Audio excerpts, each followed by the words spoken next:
fait une petite visite du côté des motos avec cette année pas mal de nouveautés. Et on commence notre petit tour des nouveautés par le nouveau trail léger de chez BMW, la F900 XR. Donc nouveau moteur, nouveau carénage, un style adventure sport, c'est-à-dire un trail plutôt typé route. Alors cette F900 XR a déjà une concurrente sous la forme de la nouvelle Yamaha Tracer 700. Même catégorie, même cylindrée ou à peu près. Et la Yamaha étant un petit peu plus chère, mais avec un look nettement plus sportif, inspiré de celui de la sportive R1. Toujours du côté des trails, on voulait vous montrer la nouvelle Suzuki V-Strom 1050.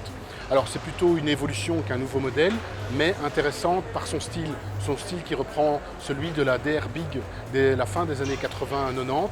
Et donc c'est très anguleux, c'est très années 80, mais des couleurs un peu flash. Bref, c'est un trail très sympa. On est ici chez Harley-Davidson, bon, la marque mythique bien connue, mais qui cette année surprend avec deux prototypes très typés européens. Alors d'une part, on a la Bronx, un roadster de caractère qui veut un peu concurrencer la Ducati Monster, et surtout le trail Panamerica, un nouveau genre pour Harley-Davidson, en tout cas sous cette forme assez particulière. Alors vous les verrez au stade de prototype encore sur ce salon, mais on a déjà eu la confirmation que les deux seront bel et bien produits, sans doute courant de l'année 2020. On avait envie aussi de vous montrer dans ce salon de la moto la plus grosse moto du salon, c'est la nouvelle Triumph Rocket 3. Alors elle vient juste de sortir, c'est la plus impressionnante parce qu'elle a un moteur de 2,5 litres de cylindrée et de 170 chevaux, ce qui est quand même pas courant et qui promet grosse accélération mais surtout grosse séance de frime. On se trouve devant la star du salon de Bruxelles sans doute, en tout cas elle a été élue plus belle moto, plus impressionnante moto aussi du salon de Milan en novembre dernier, c'est la Street Fighter V4, donc dérivée de la sportive carénée Panigale V4. Elle profite donc du moteur V4 de 208 chevaux, ce qui est relativement impressionnant pour un roadster. Alors, pour pouvoir être conduisible sur la voie publique, elle est bardée d'électronique, anti-wheeling, anti-traction de contrôle, anti-plongée, et aussi, par exemple, d'effets aérodynamiques, comme ces ailerons qui génèrent une force d'appui et qui l'empêchent évidemment de partir en wheeling. Alors, c'est le roadster le plus puissant du salon, mais suivi de très près par un nouveau roadster qui est la Kawasaki ZH2, que Kawasaki a dérivé exactement de sa sportive H2, donc un moteur avec un compresseur, et donc entre ces deux-là, ça va chauffer en 2020. Si vous voulez voir des belles italiennes sur ce salon de la moto, il y a Ducati bien sûr qu'on vous a montré, mais on vous conseille aussi de venir voir le stand MV Agusta, et en particulier cette super vélo chez 800. Alors voilà, tout est dit, c'est la sportive italienne pur jus, avec un beau carénage à l'ancienne, tout est beau, tout est précis. Elle coûte 19 990 €. À ce prix-là, vous avez un 3 cylindres de 800 cm3 de 145 chevaux. On est dans le pur sport. Alors le segment des sportives, c'est un segment qui a beaucoup perdu ces dernières années. Les motos sont devenues excessivement performantes, excessivement chères aussi.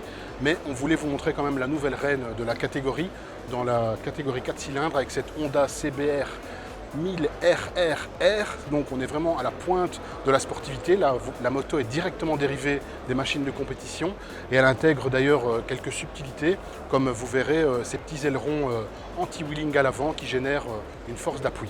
Alors sur le stand d'Honda toujours, mais là on va faire un grand écart, ne manquez pas non plus le Honda SH 125, tout nouveau modèle, donc nouveau moteur, nouvelle carrosserie, évidemment moteur Euro 5, je le rappelle, comme d'ailleurs toutes les motos que vous pourrez acheter en 2020 sur ce salon. Il y a une tendance qui se confirme, c'est celle des scooters qui ont plus de 2 roues, donc 3. Alors pour parler de la gamme, on a derrière nous le tout nouveau Kymco CV3, qui est un modèle plutôt haut de gamme, donc avec un moteur bicylindre 550 cm3, 55 chevaux, il coûte 10 000 €. Mais comme vous voyez, il possède des valises et donc il vise aussi bien le déplacement urbain pratique que le déplacement ludique en voyage le week-end. Par ailleurs, on trouve chez Yamaha un modèle très intéressant cette année, c'est le nouveau Tricity 300, qui est une évolution évidemment du 125, mais avec forcément plus de polyvalence par rapport à son moteur de plus grande puissance, on atteint presque les 30 chevaux. Alors ici on est sur le stand de Coudeur avec le seul scooter du marché qui possède 4 roues. C'est le nouveau modèle que vous avez ici en action, comme s'il bougeait sur la route. Alors cet engin est déjà en vente en Belgique, au prix d'11 700 €. Il possède un moteur de 400 cm3 d'environ 35 chevaux. Pour suivre toute l'actualité du salon, suivez-nous sur Facebook et Instagram.